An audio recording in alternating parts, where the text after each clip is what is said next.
Hello guys, നമുക്കൊരു chicken കറി ഉണ്ടാക്കിയാലോ? ആദ്യം തന്നെ ചെറുള്ളിയും വെളുത്തുള്ളിയും ഇഞ്ചി ഇട്ടിട്ട് ഞാൻ മസാല ഉണ്ടാക്കുക കേട്ടോ. അത് നല്ലോണം ഇട്ട് വഴറ്റുമ്പോൾ കുറച്ച് തക്കാളി ഇടുക. എന്നിട്ട് നല്ലോണം വഴറ്റിയെടുക്കുക. ഒരുവിധം വഴണ്ടി വന്ന ശേഷം അതിലേക്ക് ചിക്കൻ മസാലയും നമ്മുടെ മുളക് പൊടിയും 2-3 സ്പൂണ് മല്ലിപ്പൊടിയും പിന്നെ ലേശം ഉപ്പും അതിലിട്ട് നല്ലോണം അങ്ങോട്ട് വഴറ്റിയെടുക്കുക. കഴിഞ്ഞിട്ടില്ല കേട്ടോ. ഇനി ലേശം ഗരം മസാല ഇടുക കേട്ടോ. അതും കൂടി ഇട്ടിട്ട് നമുക്ക് നല്ലോണം മിക്സ് ചെയ്യാം. എന്നിട്ട് ജാറിലാക്കിയിട്ട് അതിനെ ഫൈൻ പേസ്റ്റ് ആക്കിയിട്ട് മിക്സ് ചെയ്യാം. എന്നിട്ട് എന്ത് ചെയ്യണം, ചിക്കനിലിട്ടിട്ട് അങ്ങനെ മസാലയൊക്കെ ഇട്ട് അങ്ങോട്ട് പുരട്ടി ഒരു 1/2 hour വെയിറ്റ് ചെയ്യാൻ വയ്ക്കും. ഇനി നമ്മുടെ മെയിൻ ഇൻഗ്രീഡിയൻ്റായ പച്ചമുളക്, സവോള, തക്കാളി, ഇഞ്ചി വെളുത്തുള്ളി പേസ്റ്റ് ആക്കുക.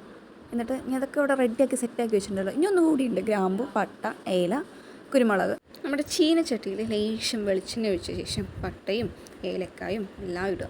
പിന്നെ പച്ചമുളക് ഇട്ട് ഇങ്ങനെ പൊട്ടി വരുന്ന സമയത്ത് നമ്മുടെ സവോള പതുക്കെ ആയിട്ട് ആ ചീനച്ചട്ടിയിലേക്ക് ഇട്ട് കൊടുക്കുക.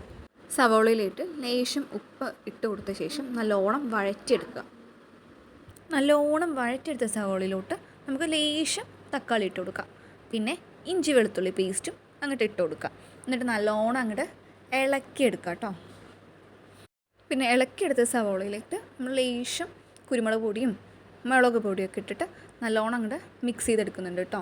എന്നിട്ട് നല്ലോണം വഴറ്റിയെടുത്ത ശേഷം നമ്മൾ നേരത്തെ മാറ്റി വെച്ച ആ ചിക്കൻ ആ സവോളയിലോട്ട് ഇട്ട് കൊടുക്കുക. എന്നിട്ട് രണ്ടും കൂടി നല്ലോണം ഇട്ട് വഴറ്റുക. മാക്സിമം നിങ്ങൾക്ക് എത്രത്തോളം വഴറ്റാൻ പറ്റുമോ ആ ടൈം എടുത്തിട്ട് തന്നെ നല്ലോണം വഴറ്റുക. ഈ വഴറ്റണയിലാണ് കേട്ടോ ഈ ചിക്കൻ കറിയുടെ ടേസ്റ്റ്.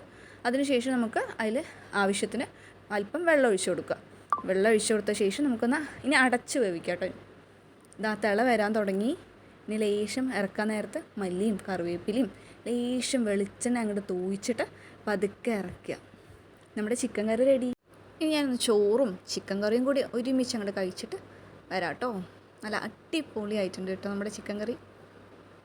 അപ്പോൾ എല്ലാവരും മറക്കാതെ ട്രൈ ചെയ്ത് നോക്കണേ. അപ്പോൾ ശരി.